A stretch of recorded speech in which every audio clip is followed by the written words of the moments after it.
Dando continuidade ao nosso seminário, passamos para a nossa próxima atividade, que é a conferência de abertura com o nosso convidado, o professor doutor Antônio Virgílio Bastos, da Universidade Federal da Bahia.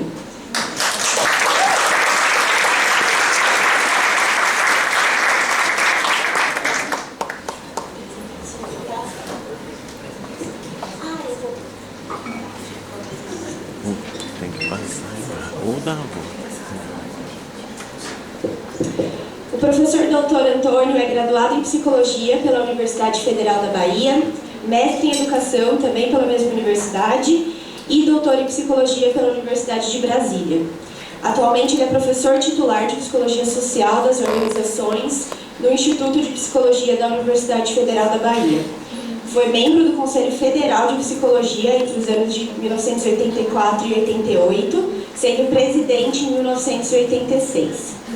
Atuou como membro da Comissão de Especialistas em Ensino de Psicologia do MEC entre 1994 e 2000. Foi membro do CA de Psicologia do CNPq, da Comissão de Psicologia do INEP e da Comissão Diária da Psicologia na CAPES. Foi coordenador da área de Psicologia da CAPES entre 2011 e 2018 e membro do INEP da Comissão de Psicologia para o ENAD. Pesquisador 1A do CNPq, atuando principalmente em temas da área de comportamento organizacional, a exemplo de comprometimento no trabalho, mudanças organizacionais, significado do trabalhar, cognições organizacionais, mapas cognitivos e redes sociais em contextos organizacionais. Atua no campo da avaliação institucional e educacional, ocupando o cargo de superintendente de avaliação e desenvolvimento institucional da Universidade Federal da Bahia. Não atualizei o lápis aí. Então temos aqui o atual, que bom. Participante do 18º plenário do Conselho Federal de Psicologia e atualmente conselheiro do 19º plenário do CFP. Professor Antônio, muito obrigada. Agora passo a palavra ao senhor para a conferência Questões Emergentes na Pós-Graduação. Em que cenário nos movimentamos? Muito obrigada. Bom, gente, bom dia a todas as pessoas. Muito obrigado a vocês, a comissão organizadora, ao programa. É sempre um prazer retornar a essa casa, onde já tive algumas vezes, né? Muita alegria, desde os tempos da sociedade, dos congressos, né? Das nossas reuniões anuais aqui, é uma grande satisfação.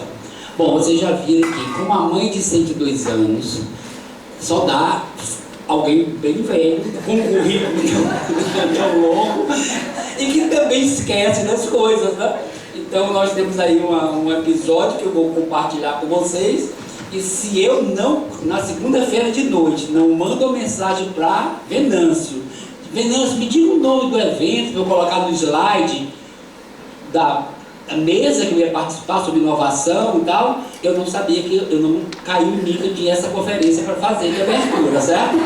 Então, se eu não mando perguntar o nome do evento, certamente eu devo ter aceitado, né? Mas a memória, aí vem a probabilidade, a memória eu já esqueci, né? Bom, como é que eu vou passar isso aqui? Então, de segunda para cá, eu tive que organizar uma coisa junto com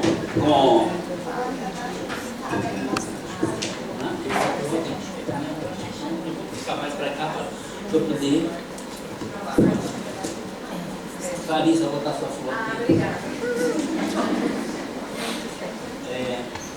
Bom, então nós vamos ter depois uma mesa, né, tratando especificamente da questão de inovação. Bom, o que é que eu vou levar em geral, né? Aí eu aproveitei um pouco o tempo do nome do evento, que são questões emergentes na pós-graduação, e aí resolvi falar um pouco sobre em que cenário a pós-graduação está se movimentando, em que contexto ela está se movimentando e quais são as implicações da gente olhar para esse contexto, olhar para esse cenário sobre o nosso fazer cotidiano com alunos e com docentes da pós-graduação no Brasil hoje, né?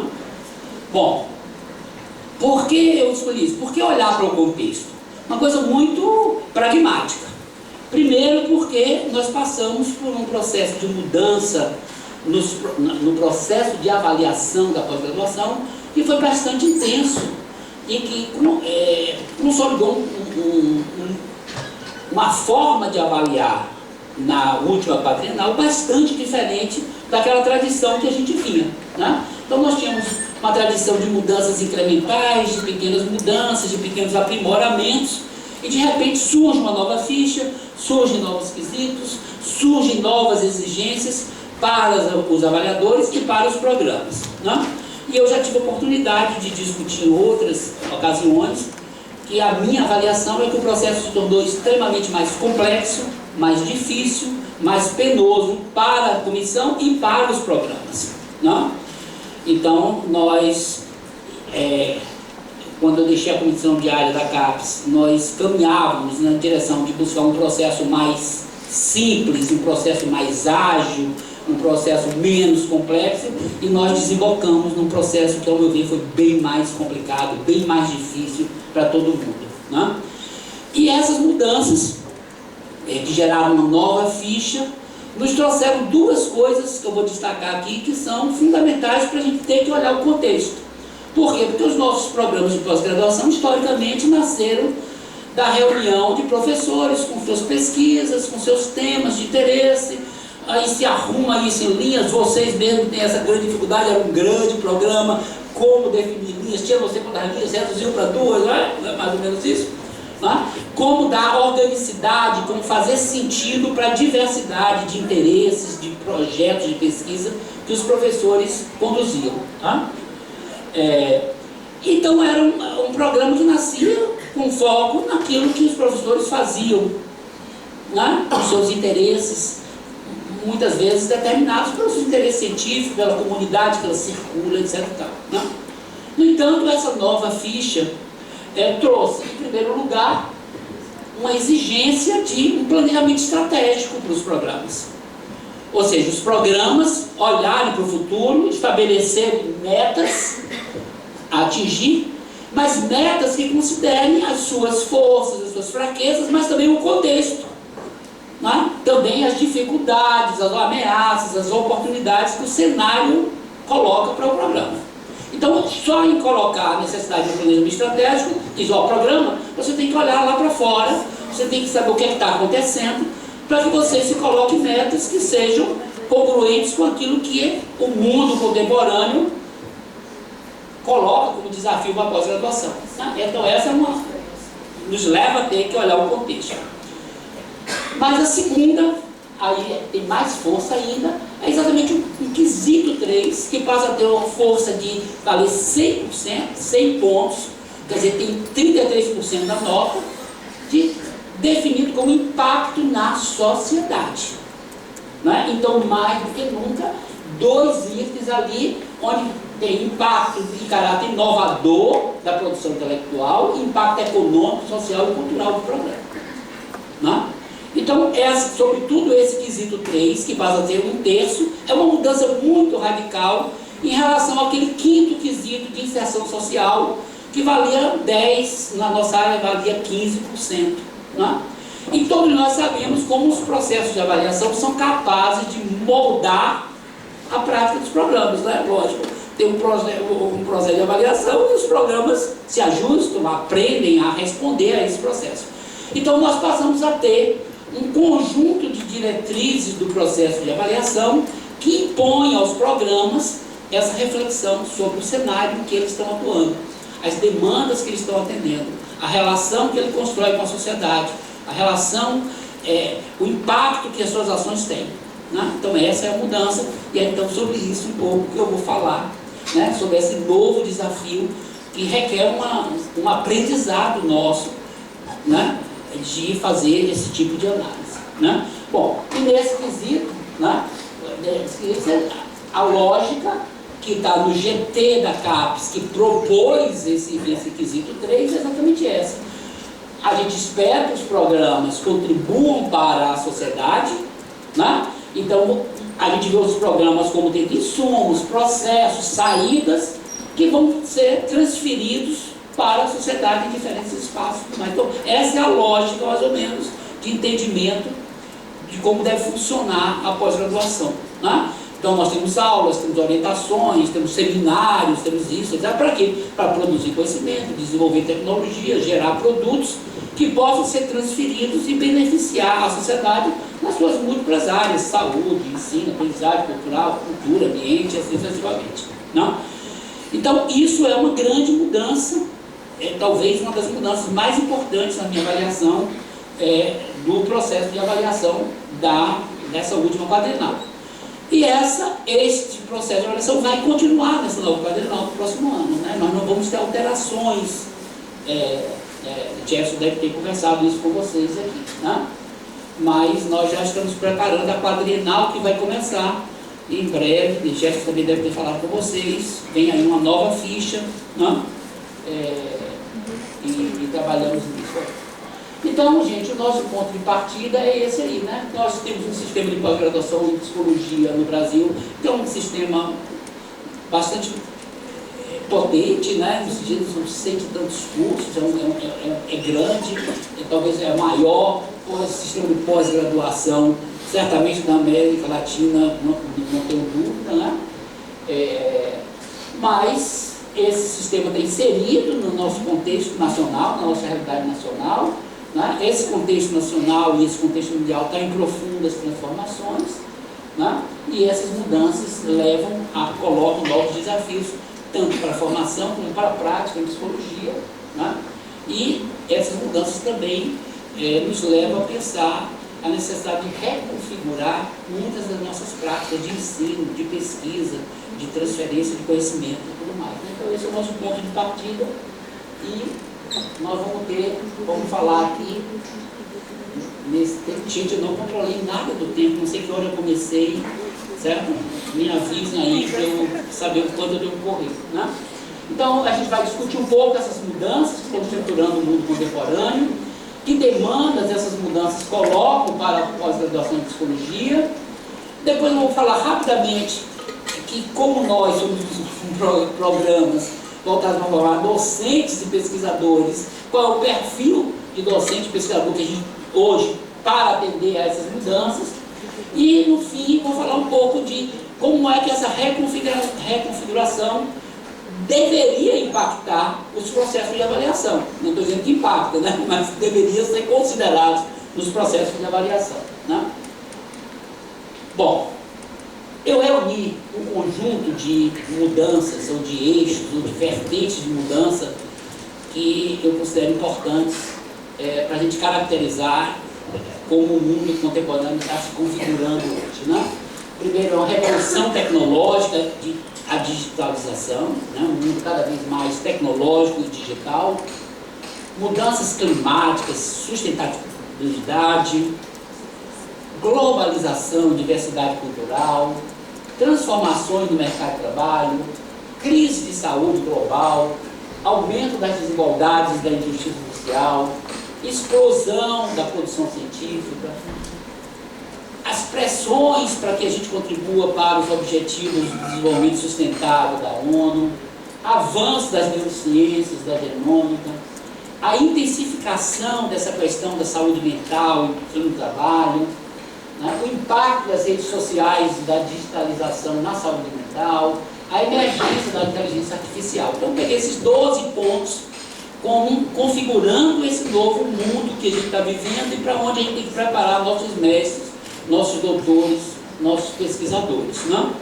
Então eu vou passar por cada um desses, né, pontos, e eu acho que eu vou ter que ser um pouco mais rápido, né? Mas depois a apresentação fica aí com vocês podem, né, olhar aí com mais atenção, né? Bom, eu acho que a gente vive isso que a gente chama de quarta revolução industrial, né? Esse avanço, todo mundo vive isso, a gente não precisa nem falar muito, né, de como essa revolução tecnológica está reconfigurando os nossos espaços públicos, as nossas interações sociais, né? Então, tudo nosso hoje está quase que mediado por tecnologia, né? A forma como a gente trabalha, a forma como a gente se relaciona e tudo mais, né? Nos últimos anos, esse avanço de tecnologia, como inteligência artificial, Big Data, realidades aumentadas, realidade virtual, internet das coisas, tem mudado radicalmente a forma como a gente vê e entende o mundo, né? Essas tecnologias estão integradas ao cotidiano, influenciando desde as comunicações até o entretenimento, o trabalho, a saúde, o lazer e assim sucessivamente. Temos uma crescente dependência dessas tecnologias digitais que podem exacerbar questões como privacidade de dados, isolamento social, desumanização das interações sociais, né? Então, estou procurando sempre mostrar que todas essas mudanças potencializam coisas positivas, mas também abrem perspectivas de coisas negativas, né? E essa polaridade, esse tensionamento que a gente tem que dar atenção, né? O ritmo acelerado de inovação tecnológica também pode gerar desigualdades, com populações mais vulneráveis, tendo menos acesso às novas tecnologias e, consequentemente, aos benefícios que elas oferecem. Não? Bom, esse mundo, essa mudança tecnológica impõe um conjunto de desafios para a pós-graduação em psicologia no geral. Pensem, eu vou falar de muita coisa, não é para que vocês pensem que tudo isso o programa tem que dar conta, não, certo? Eu estou pensando no sistema da pós-graduação como um todo, da psicologia, né?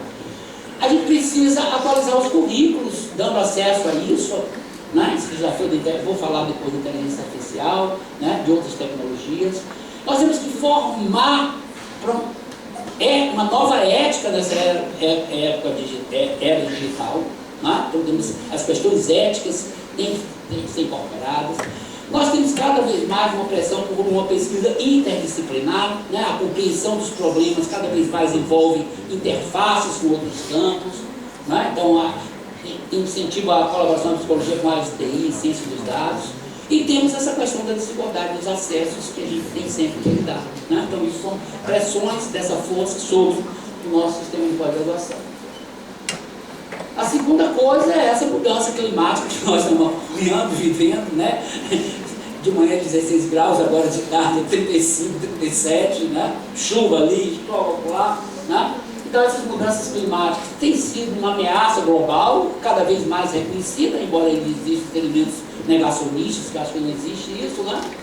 Então aquecimento global, perda da biodiversidade, elevação do nível do mar, frequência crescente de eventos climáticos extremos, etc.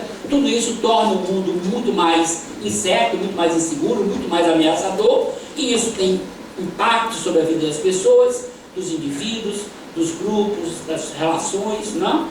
Então, o impacto psicológico dessas mudanças climáticas, ele é profundo e cabe a nós o desafio de estudá-los, compreendê-los e desenvolver formas de como lidar com isso, como amenizar, né? Então nós já temos até a ansiedade climática, depressão, estresse pós-traumático, estão se tornando fenômenos cotidianos, né? Então são coisas novas, coisas emergentes, né? Então tem gerando populações, imagine, por exemplo, esse episódio do Rio Grande do Sul, né? Bairros destruídos, novas casas, novas habitações, redes que se perdem, sem falar das mortes, né? Então é todo um impacto na vida, né? Que nós temos, né? E a busca de sustentabilidade se tornou central para mitigar isso. Então, como é que a pós-graduação em psicologia responde a isso que está configurado como uma característica atual, né? Então, nós precisamos, queremos fortalecer essa área da psicologia ambiental no nosso sistema. Eu acho que nós não temos nenhuma linha de pesquisa, sei lá, ou pouquíssimas, se tiver uma, duas linhas de pesquisa, né? É uma área muito subrepresentada no nosso sistema. Temos que formação em resiliência, capacidade de ajudar comunidades a se adaptarem, promoção de comportamentos sustentáveis, engajamento em políticas públicas. Então, há um conjunto aí de possibilidades que se abrem quando a gente pega essa dimensão da mudança. Globalização e diversidade cultural. Globalização não precisa falar, todo mundo entende o que é, mas o fato é que hoje nós vivemos num mundo em que as diferenças, a diversidade humana, racial, cultural, está muito mais em contato, né? Então isso coloca as pessoas de diferentes países, diferentes culturas em contato permanente. Então lidar com essa diversidade advinda desse processo de globalização é um dos momentos que caracteriza esse momento atual, né? Junto a isso, tem esses processos de migração em massa, né? Criando uma população de imigrantes que requer atenção. Então, nós estamos vivendo com esse grande desafio que é um mundo cada vez mais interconectado, culturas, né, diferentes tendo que conviver. Né? Então, esse é um outro desafio desse momento atual. Né? Então, nós temos que desenvolver competências interculturais, temos que aprender a lidar com migração, com refugiados, temos que desenvolver formas de promover a coesão, a convivência. Né? E nós vemos aí como a xenofobia se torna um problema mundial de grande magnitude, com preconceitos. Né?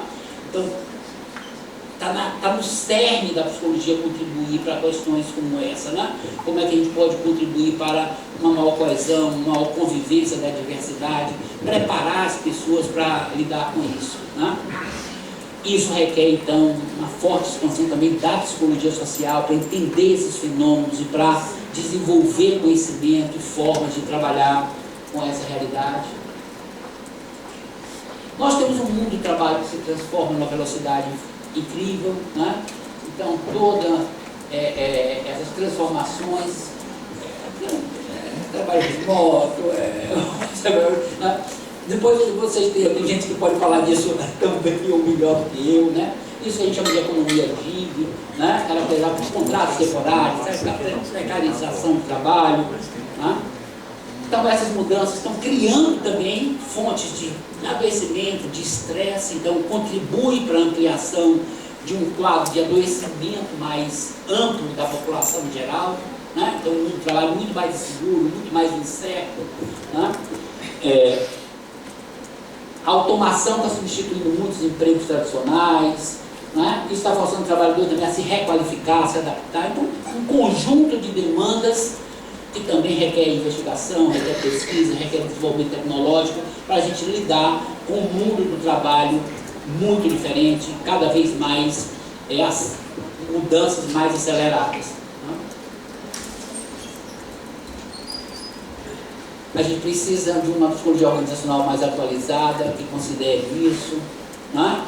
Então, a atualização, a gente precisa em todas as áreas, né? Mas no caso aqui estou chamando a atenção disso. Temos que pensar em formação para o bem-estar no trabalho, forma de requalificação, pesquisa sobre novos modelos de trabalho. Então, uma emergência de uma série de questões novas que surgem quando a gente passa a olhar esse cenário, né, a partir dessa dimensão que configura o mundo atual.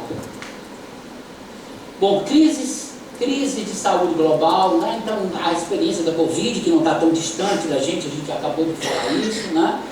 Os seus efeitos ainda estão se fazendo sentir, né? A perspectiva de novas crises, de novas pandemias, está aí no horizonte, né? Agora já tem essa coisa Mpox, né? Então a gente está vivendo num mundo, né, com essas ameaças. Então a pandemia revelou fragilidades no sistema de saúde, né, de saúde mental, né, a demanda de serviços psicológicos urgentes. A gente teve que se preparar para fazer isso de forma assim muito abrupta, né? Então essa tem que ser uma experiência histórica que a gente aprenda, e a pós-graduação tem também compromissos com isso. Então a gente está tocando mais nisso, as desigualdades, né? E nós temos outras crises, epidemias, surtos de doenças infecciosas que também vão exigir, né? Estamos vivendo também no mundo que o adoecimento por diferentes fatores é uma característica atual, né? Então nós tivemos que desenvolver assim formas de atendimento online, isso que chama de telepsicologia, né? Tudo isso nós vamos jogado num novo mundo para usar tecnologias para atender uma demanda também muito grande, e tudo isso precisa de estudo, precisa de pesquisa, precisa de avaliação, né? Não é uma coisa simples, né? Pesquisa sobre pandemias, os efeitos psicológicos, precisamos de programas de atualização contínua para lidar com essas crises, precisamos de preparar as pessoas para essas situações de emergência. Então, olha a quantidade de desafios que a gente vai listando à medida que a gente vai percebendo quais são as características do contexto atual, do mundo contemporâneo, e como é que a gente é demandado a dar respostas a isso. Bom, todas essas mudanças, gente, acontecem no estágio de avanço do capitalismo, em que aumenta as desigualdades, as injustiças sociais, isso dentro de países, entre os países, a desigualdade, né, cresce, e os números são sempre alarmantes sobre concentração de renda, sobre essa disparidade entre os poucos que possuem tanto, né? Eu já não sei mais na memória, mas 4 ou 5 homens são capazes de deter não sei quantos por cento da riqueza mundial, né? Então, é a desigualdade e injustiça. Então, isso também aumenta as desigualdades econômicas, sociais, econômicas, raciais, é uma das questões mais prementes da nossa época, né? Essas desigualdades são exacerbadas por fatores como a globalização, crises econômicas, mudanças climáticas, políticas, e assim lá vai, né? A injustiça social se manifesta em discriminação racial, de gênero, econômica, gera sofrimento psicológico significativo, temos que estar atentos a tudo isso, né? Os indivíduos que enfrentam discriminação e exclusão social estão em maior risco de desenvolver problemas de saúde mental, como depressão, ansiedade, estresse pós-traumático, né? A falta de oportunidades econômicas e sociais pode levar ao desespero, à alienação, em alguns casos à violência. Então, assim, temos um conjunto de questões associadas a isso que demandam da pós-graduação, né? Maior ênfase na psicologia comunitária e social, né? A gente tratar dessa questão da injustiça, da desigualdade como algo que estrutura a nossa sociedade e que impacta. Eu vou ter que parar, então, em certo ponto, gente. Eu vou passar, então, assim, vai rapidamente para vocês verem, né?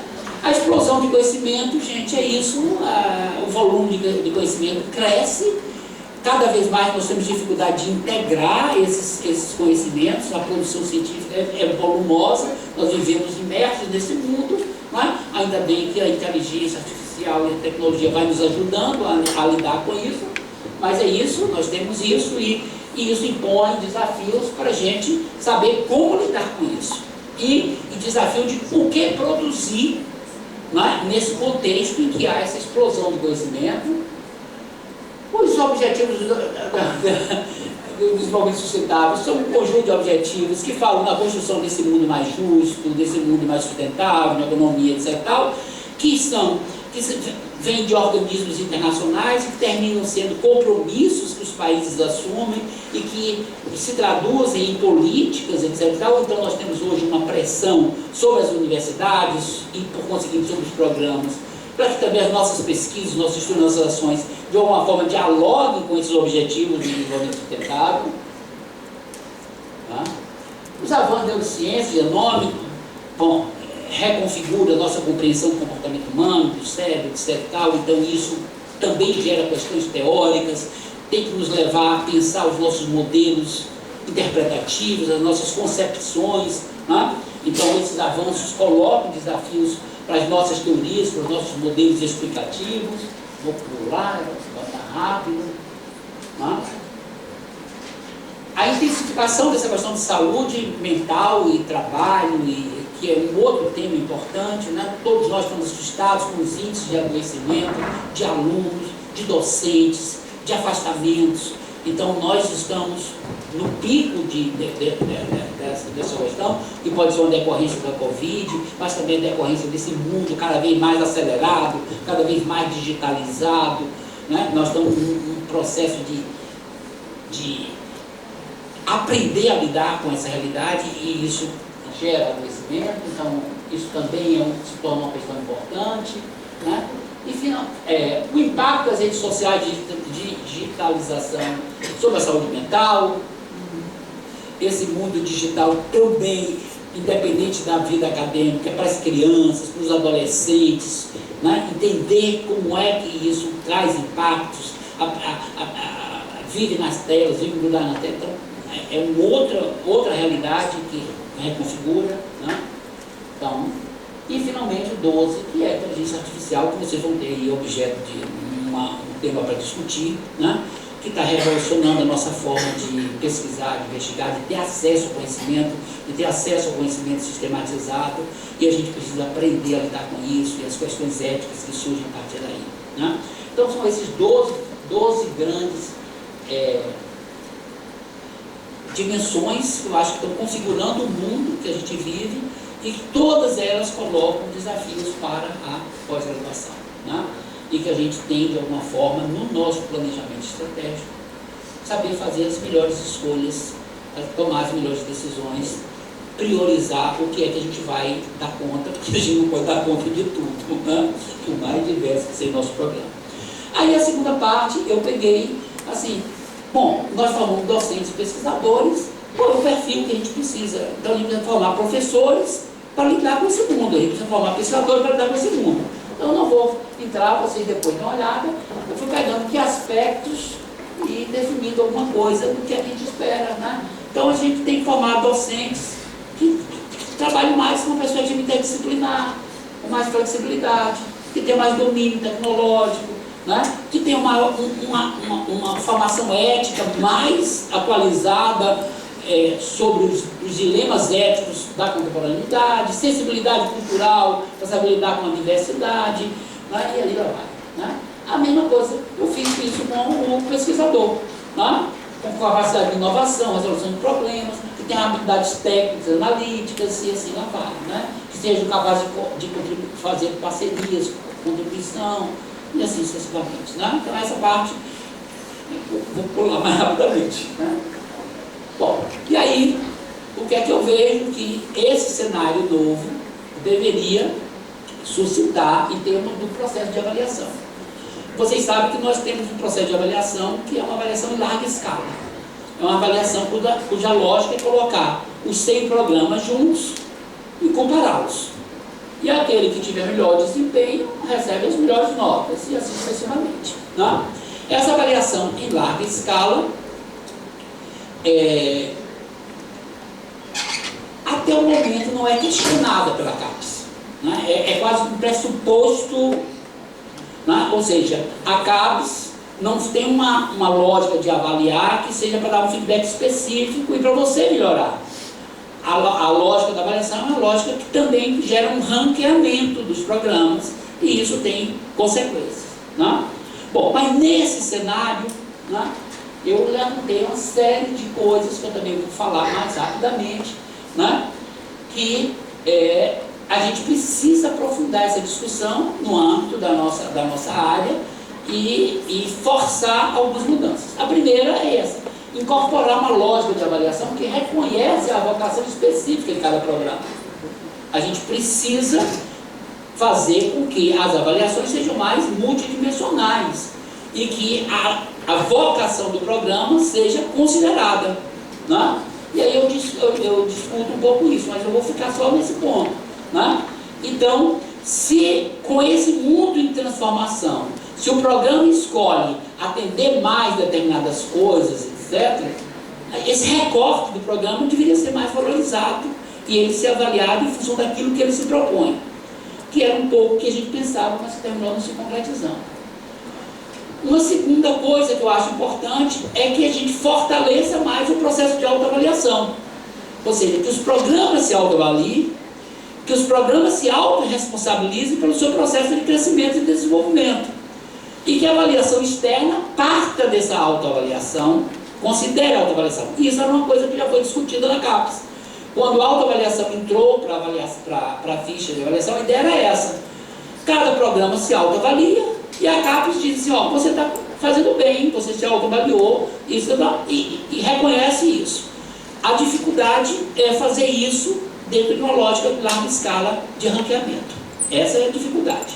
Mas essa preocupação já existe e que efetivamente não está sendo cumprida. Uma outra aí, já é o terceiro, o segundo, né? É que então integrar a autoavaliação no processo de avaliação externa. Melhor, né? Por enquanto ele é mais um item da ficha que você avalia, dá uma nota, né? Mas há esse desafio de integrar tanto para a comissão, que parta da avaliação, como para os programas, que peguem a avaliação externa, integrem com sua autoavaliação e dali possam tirar insumos melhores sobre o que fazer daí por diante. A terceira, que já é a quarta, né? Melhorar a eficácia e a viabilidade dos processos de avaliação. Com um sistema que cresce nessa velocidade, nós temos que buscar uma forma de avaliar que seja mais racional, que seja mais executível. porque nós estamos caminhando para o impossível. Impossível. Eu não sou capaz de dimensionar, mas eu acho que a energia que os programas gastam e que a área gasta para avaliação é exacerbada, é exagerada. E a gente só tende a piorar, né? Então a gente passa o tempo mais preocupado em dar conta da avaliação do que em fazer o que a gente tem que fazer, né? Tá? E aí tem aí algumas coisas para a gente. Bom, reflexões finais. Quantos minutos faltam?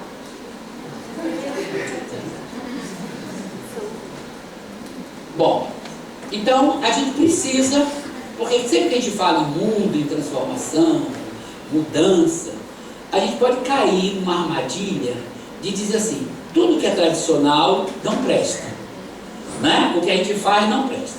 Então eu quero terminar dizendo, eu não gostaria que esse discurso que eu fiz aqui fosse entendido como um abandono de coisas tradicionais que a gente faz. Então a gente precisa buscar um equilíbrio entre inovação e tradição, porque a gente faz coisas boas e a gente faz coisas que devem continuar sendo feitas, né?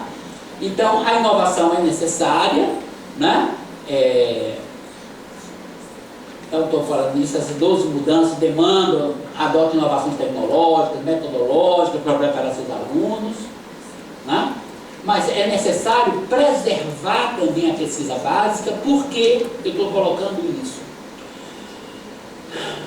Porque esse quesito 3 e o planejamento estratégico está nos conduzindo para uma lógica de que a pós-graduação tem que dar conta dos problemas externos. Mas a gente não dá conta dos problemas externos se a gente também não fortalecer a nossa pesquisa básica. Então, esse olhar para fora não pode se desprezar a produção de conhecimento básico. Então, a gente precisa também de um equilíbrio entre isso, para a gente não imaginar que todos os cursos vão formar profissionais para lidar com os problemas sociais, percebe? Por quê?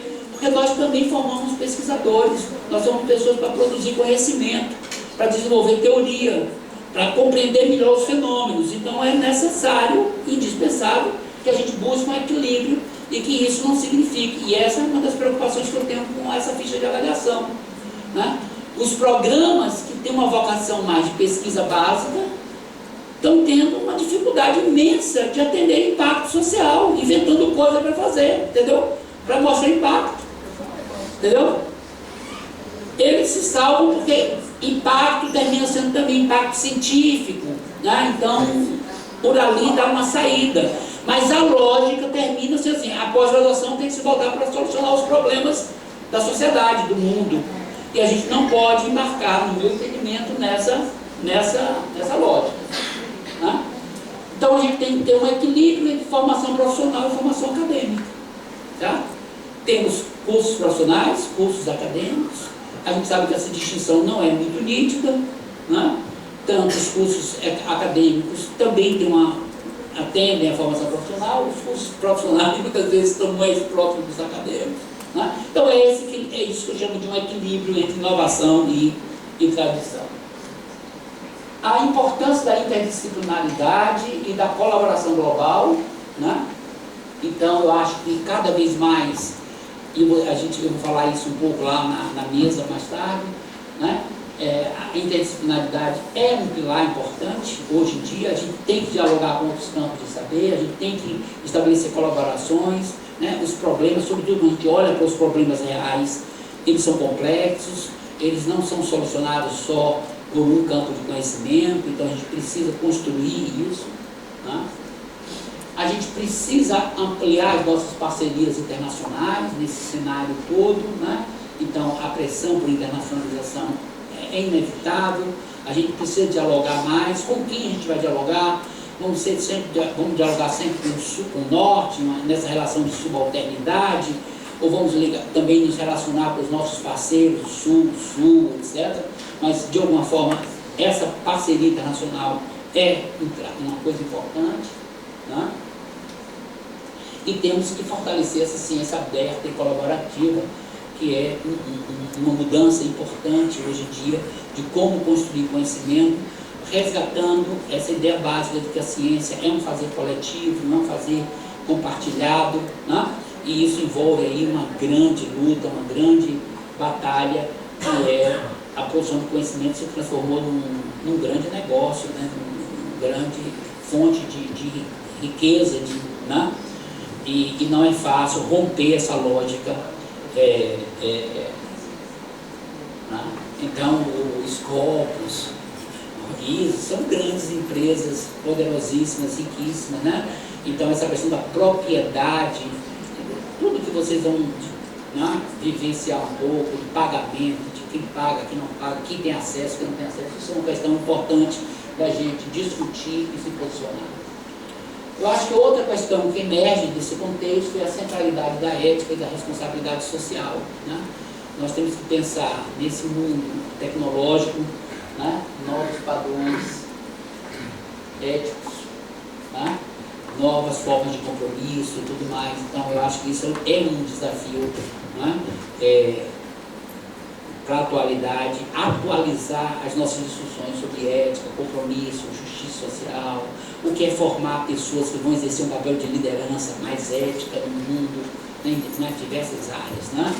E aí eu falo, liderança não é só chefe, dono, que coisa, não é um professor que vai ser líder, né? E assim sucessivamente, né? E finalmente eu coloco isso, que a gente precisa continuar aperfeiçoando a nossa avaliação, né? E aí vou só sintetizar algo que eu já falei. A gente precisa fortalecer a autoavaliação, a gente precisa ter uma avaliação externa que seja mais flexível, que seja mais ajustada às realidades, que reconheça mais a diversidade dos programas, né? Quando eu digo isso, gente, não é que a gente já não tente fazer isso um pouco, né? No sentido que a gente precisa aprofundar mais ainda, né? A gente precisa de critérios qualitativos e mais adaptáveis, né? É uma grande dificuldade. Eu acho que uma das grandes dificuldades da saúde compadrenal é isso. Nós passamos a ter vários critérios qualitativos muito difíceis, muito complexos, e eu vou mostrar isso a vocês quando falar de inovação, né? Então a gente precisa aperfeiçoar os nossos indicadores qualitativos, reduzindo a dependência de métricas rígidas, e a gente precisa simplificar esses processos e utilizar a plataforma digital para maior eficiência e acessibilidade da avaliação.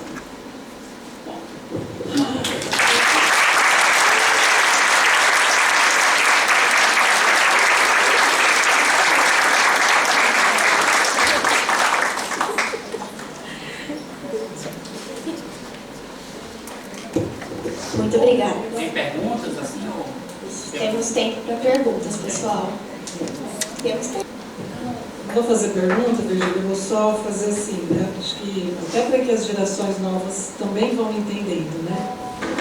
É muito bom te ouvir, né? Porque a gente, ao te ouvir, a gente consegue, você traz, né, uma história toda, né, da CAPES, né? Da área da psicologia, né? Com uma perspectiva de futuro, que você está sempre, né, construindo isso, então é muito bom. E eu acho que assim, né, para as gerações novas, como é bom a gente ter quem ocupa essas posições com essa visão que você tem, né? Acho que quando você traz, olha, tem inovação, mas o que isso significa, né?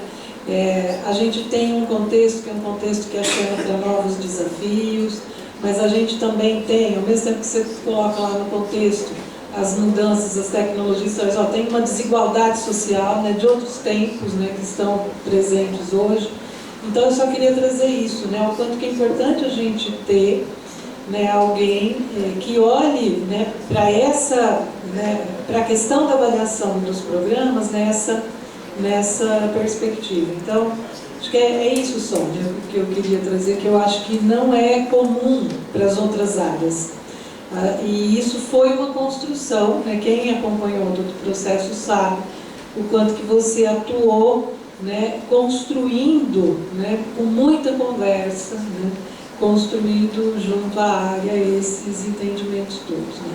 Então era isso, na verdade um reconhecimento que eu queria que, né, essas novas gerações, né, também se apropriem, né, de uma forma muito responsável, né, para pensar, né, a pós-graduação, né?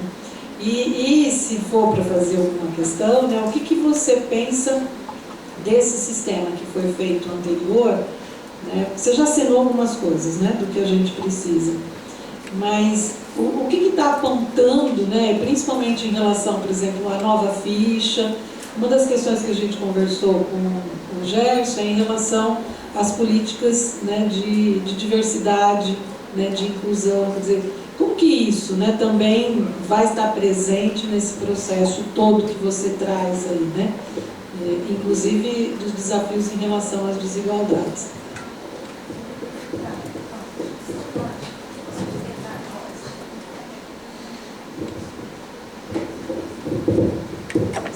Eu queria aproveitar e emendar na fala da Ana Paula que o silêncio do grupo talvez seja um impacto no sentido positivo do convite para pensar como integrar a construção, Ana Paula, e os desafios contemporâneos. Parece que em alguns momentos paralisa o grupo e os mais novos ficam assim: ai, professora, é muito difícil, não dá nem para pensar isso tudo. Eu ouço muito isso. E a gente também não sabe, Pior, essa resposta. Mas já que o professor Virgílio está disposto a conversar e ouvir nossa questão, a coragem de se encontrar aqui, eu vou enfatizar muito isso.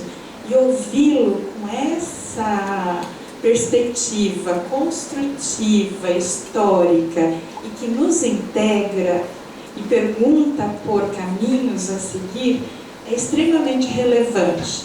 Mas a gente não sabe muito o que é inovação. Muitos têm me perguntado como responder sobre inovação. Você deu alguns exemplos, Ana, né?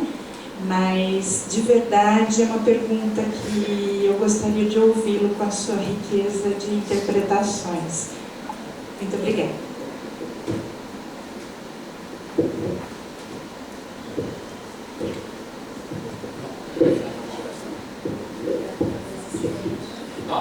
Sobre inovação, Sônia, a gente vai ter uma mesa agora, né? Aí vamos falar só sobre inovação, certo? Eu acho que não vou usar o tempo para a gente discutir isso. A Adriana vai falar e eu vou falar também, né, sobre como a gente lidou com a avaliação, né, essa avaliação com inovação, né? Mas é isso, eu acho assim que nós estamos num limiar de mudança na pós-graduação que é complexo, né? O problema qual é a palavra, né? Porque a gente não tem muito controle sobre as direções que estão tomando. Por exemplo, nós construímos já uma nova ficha para o próximo quadriênio, porque agora, pela questão legal, todos nós temos que saber, antes de começar o quadriênio, como é que nós vamos ser avaliados, né? Eu acho que isso é uma coisa bem pertinente, né? Antes isso não era um problema, porque as mudanças eram mudanças muito pequenas, né? Nem se percebiam muito, eram mudanças numa métrica, no cálculo, etc. e tal. Entraram na justiça porque, de fato, a ficha passada foi uma mudança, foi um cavalo de pau, né? Foi uma mudança muito, muito grande, né? Então, assim, a gente não sabe, respondendo a você, Ana, o que é que vai surgir do CTC, né? Porque essa ficha passada surgiu de um movimento que eu participei, e que buscava o quê? Simplificar o processo, não sei o que lá mais, torná-lo mais ajustado à realidade dos programas. Isso era, a gente saiu da quadrenal de 2017, assim, pensando nisso. Participamos de vários GTs, eu fui membro de GTs, mas sai uma ficha que é completamente diferente das origens, né? Por quê? Porque é um processo coletivo, muitas pessoas. Na CAPES é um mundo, gente, são 49 áreas de 50 áreas diferentes, com interesses diferentes, com visões de ciência diferentes, é muito difícil, né? Então, assim, a gente procurou nessa nova ficha, que mantém a mesma estrutura, porque é isso, sai uma ficha da CAPES, aprovada no CDC. Essa ficha dá às áreas um grau de liberdade, de ajuste, mas não de mudar a estrutura da ficha. Então, o que nós fizemos foi ajustar a ficha, detalhar a ficha da psicologia, levando em consideração várias das críticas que nós fazíamos ao processo como foi feito. Tá? Então nós procuramos dar mais transparência, algumas avaliações, simplificar algumas coisas, diminuir as exigências dos programas, entendeu? Vou dar só um exemplo, né? Nós fazemos uma avaliação de todos os itens de produção de vocês. Nós temos um qualis periódico e nós temos um qualis livro, né? Todos os livros e todos os artigos são avaliados e temos um score. Por que eu tenho que pedir a vocês que escolham os 10 melhores produtos e justifiquem? É porque a minha avaliação do qualis é ruim? Percebe? É mais trabalho, é mais uma planilha que vocês têm que encher, lá. É mais um problema que vocês têm que enfrentar. Quais são os 10 melhores produtos do programa? Aí vai ser uma briga, uma disputa. Não tem o meu, não tem o meu. Está tudo na minha tal, sabe? Para que isso? Se nós já temos todas as notas. Por que nós não escolhemos os 10 melhores itens? Se nós temos os qualis. Percebe? Nós fazíamos isso com a tabela de melhor produção no passado. Então é um tipo de novidade que surgiu que só trouxe problemas, complexidade. Sabe? Então são coisas como essa que a gente... cada professor indicar seus 4 melhores itens. Mas nós temos os 4 melhores itens seus. Entendeu? Quem tiver 4 artigos A1, vão ser os 4 artigos A1, entendeu? E vai ter os 400 pontos. Então, para quê? Para que isso? Então, assim, reduzindo isso. Né? Agora, eu acho que a nova ficha ainda não vai impactar nessas grandes eixos que eu coloquei aqui, que eu acho que são importantes, entendeu? A autoavaliação ainda não vai ser o motor da avaliação externa. Percebe? Não vai ser. A lógica ainda é de ranqueamento. Então, assim, tem coisas estruturais da avaliação que nós não vamos mudar.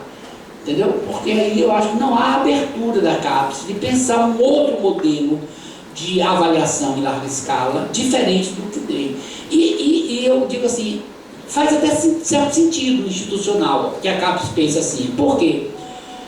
Porque a CAPES, e eu acho que todos nós, acreditamos o grande êxito da nossa pós-graduação, a existência de um sistema de avaliação e de financiamento.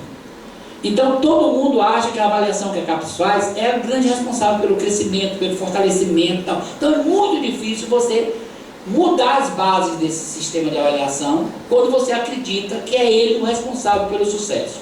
Né? Então, e esse modelo é um modelo que, de alguma forma, estimula mais a competição entre os programas, entendeu? Né? Já que nem todo mundo pode ser 7, nem todo mundo pode ser 6. Tá? Então, assim... E essa lógica, digamos assim, competitiva, ainda é vista institucionalmente como uma lógica que beneficia os programas. Todo mundo corre, todo mundo produz mais, todo mundo produz mais localidade, todo mundo vai ter mais impacto social, todo mundo vai ter mais... Percebe? Então, isso não vai mudar. Né? Isso não vai mudar. Apesar de, na CAPES, na minha época, a gente ter feito vários seminários internacionais, vendo outras experiências internacionais diferentes, mas eu não acredito em uma mudança assim muito grande em relação a isso. Mas vai ter aperfeiçoamento, vai ter uma simplificação bastante grande, uma redução muito grande. Gente, só para vocês terem a noção, internacionalização, até 2017, nós pegávamos, primeiro, quais eram os itens internacionais do programa. Tínhamos a média, em média, quantos por cento dos programas, quantos por cento dos itens publicados são internacionais. O que é internacional para a gente? Publicado em línguas estrangeiras. Poderia até ser nacional, mas se foi publicado em inglês, se foi publicado em espanhol, né? Tá. Então era um critério bastante light. A partir desse critério, nós pegávamos os programas que se diferenciavam mais, com mais elevado percentual, e aí íamos fazer uma análise qualitativa dos alunos, dos intercâmbios, dos projetos comuns, etc. Tá? Bom, na ficha passada, todos os programas preencheram uma avaliação, uma planilha de internacionalização que gerou 4 conceitos, 100 indicadores. É uma planilha imensa de dados. Quantos alunos foram aqui? Quantos vieram aqui? Quantos professores foram lá? Quantos professores vieram para cá? Imensa de dados, entendeu? Que gerava não sei quantos indicadores para se somar no indicador de internacionalização. Isso para todos os programas, inclusive os mestrados profissionais. Isso é um absurdo. Então, essas correções a gente procurou fazer nessa ficha agora, entendeu? Tá?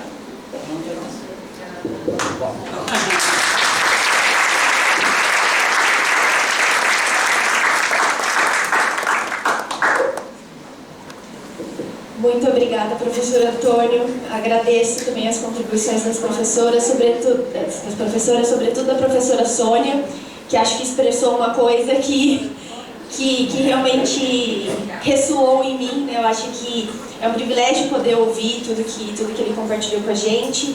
Embora os nossos professores façam muitos convites a gente a pensar nessas questões, acho que hoje foi um pouco diferente, né? E acho que vai levar um tempo, talvez anos e décadas, talvez quando a gente estiver em outras posições, para a gente acomodar tudo isso e dar sentido para tudo isso. Então, muito obrigada a todos.